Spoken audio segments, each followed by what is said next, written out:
Verse 12. 6 days you shall do your work, but on the seventh day you shall rest, that your ox and your donkey may have rest, and the son of your servant woman and the alien may be refreshed. Here we are now about an aspect of the Sabbath day, right? The Sabbath was made for man, not man for the Sabbath kind of idea. We've already looked in detail at the meaning of the Sabbath, the seventh day, and why, and that it's a pinnacle of creation ultimately, because it's a day on which God rested, right? Where we are shown there's a pointer back to creation, a pointer for here when we are resting, and as well a future rest, as Hebrews speak about it.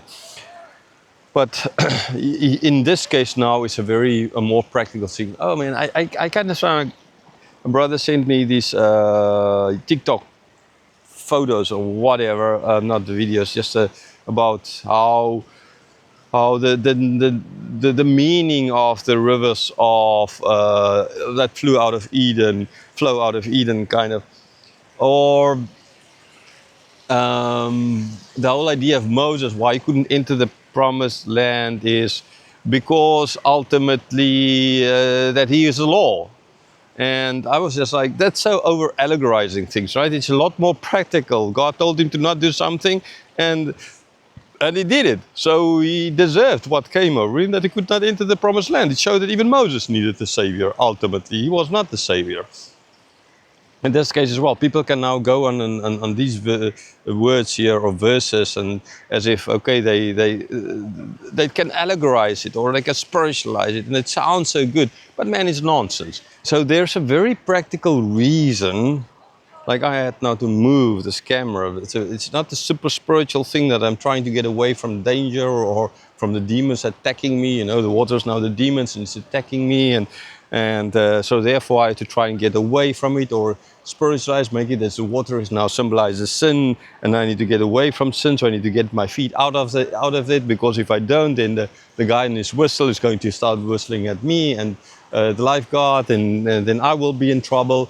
And you know, yeah, you can spiritualize things like that, but that's nonsense. This is not what it is about. It's a very practical reason. The camera bag is just underneath the tripod, and if the water comes in, the thing is going to get wet, and the bag will be spoiled, right? So I kind of had to move it. And another practical reason, the lifeguard, he's whistling at people standing in the water a bit too far, and if the tide keeps on coming in, I will be standing in the water too far, and then he'll be whistling at me, be angry at me, which I'm not supposed to break the law, right? Or at least that is what the law as he interprets it here.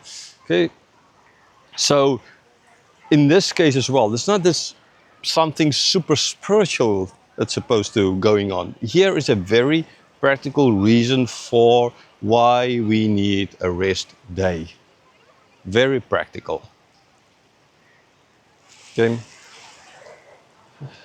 Verse 12. 6 days you shall do your work, but on the seventh day you shall rest, that your ox and your donkey may have rest, and the son of your servant woman and the alien may be refreshed. So what are you supposed to do? So work on 6 days. 6 days you ought to work. Now, yes, we live in a modern day culture where few actually kind of work 6 days. Some other people work different schedules. Some people work 7 days and then they have a week rest or stuff like that, depending on then night shift nurses, night shift, day shifts, all those kinds of things. Yeah, it's we have electricity. There's lots of other things ultimately which makes life a little bit different then. But the whole point still is that you're supposed to get at least, God provided practically a day in which you can rest, and that you don't need to do your normal work. Other understanding is that you're supposed to work. Okay, again, say some people rest more than they want to like move to a 4-day week in certain European countries. In certain places they kind of already did that. Yeah, well, rest is important, work is important, both made by God. Another reason why is even that the ox and the donkey, like in the previous, that there's as well food for the beasts of the field. Here as well, that the ox and donkey can rest. Because if you just keep on working, then your animals that is doing the brunt of the work, ultimately, they need to keep on working. And then you're going to overwork them and they're going to die on you, right? It's just not the way you're supposed to see. Christians were like against conservation. Well, I don't think Christians ought to be. I mean, they must not be against conservation, but I mean, in certain cases, they always, it's like Christians are more for using the earth. I mean, yes, as Christians, the earth belongs to us. I mean, not to Christians. God gave the world to the humans. We need to take care of it.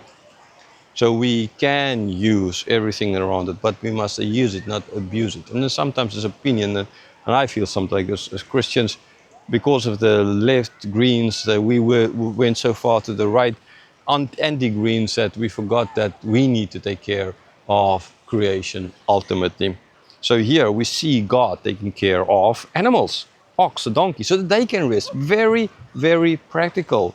Not you only going to a church or whatever, in this case now, well, attended a meeting at the synagogue or whatever, but that your animals can rest as well. And those, the son of the servant woman, that they can rest. So the servants can rest. The alien, the sojourner, that they can rest. So you're not okay oh yeah, okay, I'm going to church on Sunday, but my workers, man, no, they're not. I pay money, good money for them. They need to work. They need to work, right? I don't care about. They don't need to go to church on Sunday. They need to work, right? They're an alien. They have no rights. No rights. I'm the local. They have no rights. I'm a citizen of this country. They're not. They need to work. Okay, they are my servants. They kind of like slaves to me. They need to work. The animals, they belong to me, they need it. No, you all, the whole idea, very practical, so that all of you ultimately can rest. Because we can't go 7 days a week without, and work.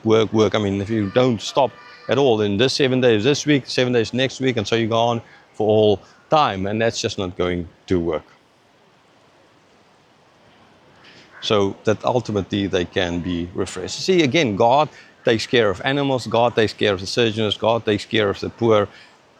The things that he's stating in this law, that when they enter the promised land, that is something that they ought to do as well. To take care of nature, to take care of the aliens, not the little green men, understandably, and those in society who can't take care of themselves. In this case, now mention of the poor. And then the servants.